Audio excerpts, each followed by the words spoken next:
Today, I'm going to show you guys how to use a keyboard MIDI controller with the Elektron Model cycles. Freebeat.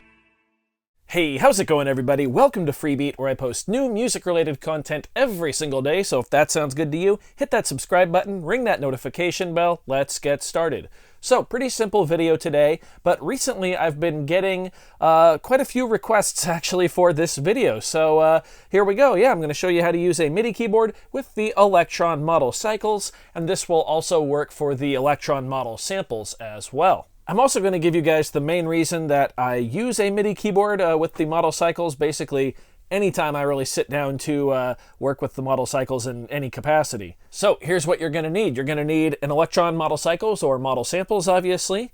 This cable right back here. Let's actually pull things down here. I'll show you the cable layout. So this right here is my output. I'm just recording this mono right now for the purposes of this video. So that's just going into my audio interface. This is the power for the Elektron Model cycles, so you'll obviously need that. And then the keyboard I'm using is the Arturia KeyStep 37. And you can use basically any MIDI keyboard with the model cycles. I'm going to be showing you guys how to use a keyboard that has a traditional 5-pin MIDI jack on the back, though. Another thing I like about the KeyStep 37 or any of the KeySteps is that it's very easy to change MIDI channels, and that's actually how we're going to control our different tracks on the model cycles. So to change MIDI channels on the KeyStep, all you do is hold Shift and then press the first 16 keys here on the KeyStep, and that lets you change MIDI channels. So 1, 2, 3, 4, 5.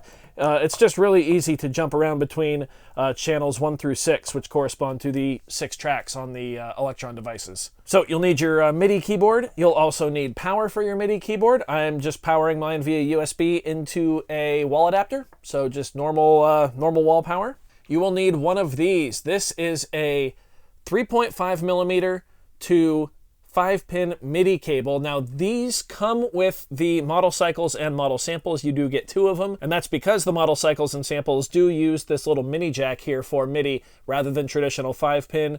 Use the ones that the device comes with. If you're just unboxing your model cycles or model samples, keep these on you. These are very, very important. You'll also just need a traditional 5-pin MIDI cable. So yeah, pretty simple. Now here's what we're going to do. We're going to take our little adapter. We are going to look at the back of our model cycles or samples. We're going to plug the mini jack into the MIDI in jack right there. Just like that. Nothing crazy.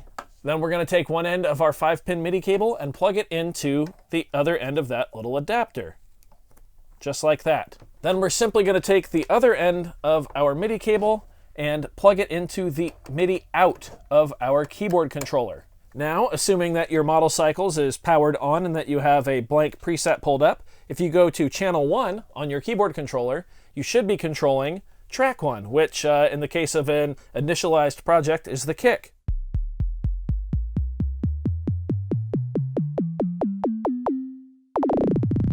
Just like that. Let's make sure the rest of the tracks work. So I'm going to go to track 2 by holding Shift and pressing this C sharp here. Yep, now our snare drum track is selected. You can see that anytime I press a key, track 2 is flashing to indicate that we're playing on it. Now, changing the MIDI channel on the keyboard does not actually change what track is selected on the model cycles itself. You can see that track 1 is still selected there. I actually have to press the track button that I want to change to on the cycles. So let me show you how that works. So let's go to track 1 here and let's sequence a kick drum part. I'm just going to put 4 on the floor. There we go. Now let's go to track 2 on the key step. So we're clearly controlling the snare drum right now. However, the kick drum track is still selected on the cycles, so any controls that we mess with are going to mess with the kick drum rather than the snare drum, if that makes sense.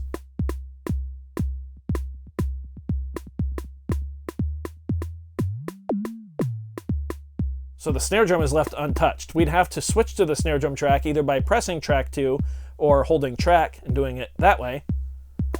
Now the snare drum's being affected. So that's how that works. Something to take note of, definitely. Let's go ahead and clear out that kick drum there. Cool. So now the main reason that you would want to do this, and that's because everything on the model cycles is pitched and has the capability to be pitched. So snare drum.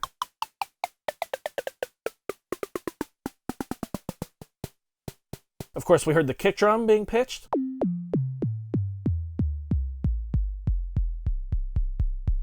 Track 3, which is the cymbal track. Couldn't help myself. And track 4, which is our percussion track. You can get some really fun stuff out of that when you start playing with pitch. And then, of course, track 5, which by default is tone. And we can, open the gate there. Now, it is still monophonic. We can't play chords, but there is a chord track for that, which is on track 6 by default. Now, what's kind of a bummer about the chord track is that you still have to use the color knob to pick the position of the chord, and then the shape knob to choose the shape. So kind of a bummer there, but still a lot easier to work with. You see, playing melodic lines on the cycles without a keyboard is very, very difficult because you only get these 16 keys down here and none of them are labeled, which is kind of a pain. So coming up with a melodic line is pretty tricky. You have to, well, let's go ahead and go back to our kick drum track here. Let's give ourselves 4 on the floor again. Let's say we want to change the pitch of these. You actually have to hold down each individual step and then use this encoder here to change the value on the screen. Kind of like you would on the PO20 arcade, but on a device as powerful as this, it seems a little limiting to have to work on it like it's a pocket operator. So having the keyboard down here allows us to record much easier. So let's go ahead and give a little example. So I'm going to turn on my click. There we go. Now I can simply go ahead and hold the record button and then press play, which is going to start the click. 3, 4, and now it's recording live.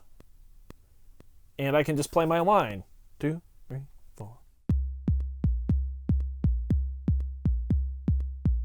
There we go. There's a pitched bass drum just like that. Yeah.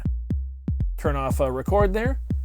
Let's go to track 2. Let's turn off our click now that we've got a solid foundation here.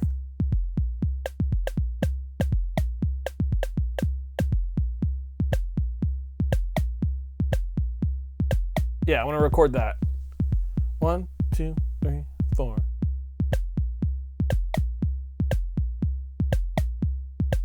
Yeah. Sweet. Let's go to track 3.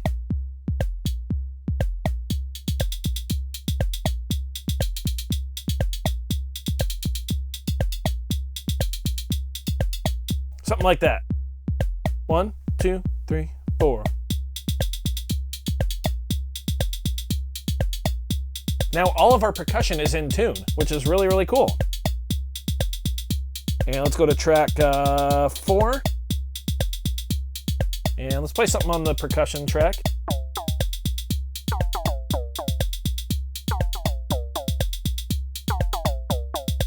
That works. 1, 2, 3, 4. Yeah. And now we can go to track 5 and play kind of a solo. So let's go ahead and jump to track 5 on the cycles as well.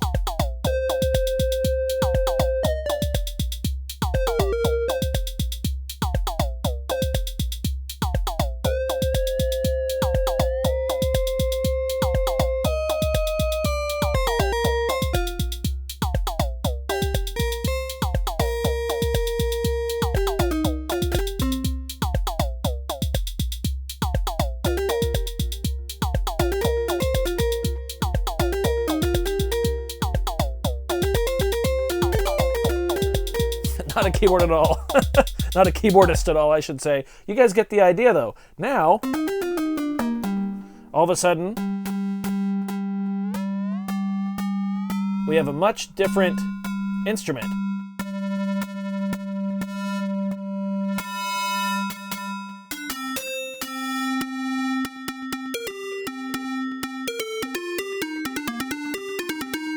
Yeah, that's pretty freaking cool if you ask me. We can even bring the level down of the track and then bring it up with some distortion. Yeah. And we could even record a line if we wanted by going to Function and Page, right? Yeah, it's been a while. We can change the length of our pattern to 64 steps long on track 5, which is the tone track. Let's play something.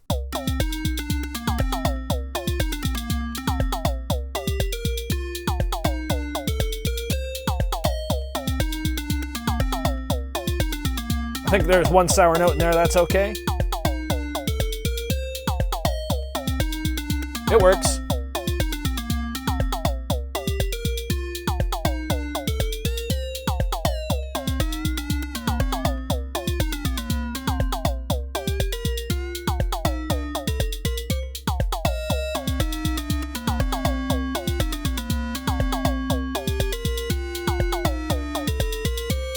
Yeah. Track 6. Chord track.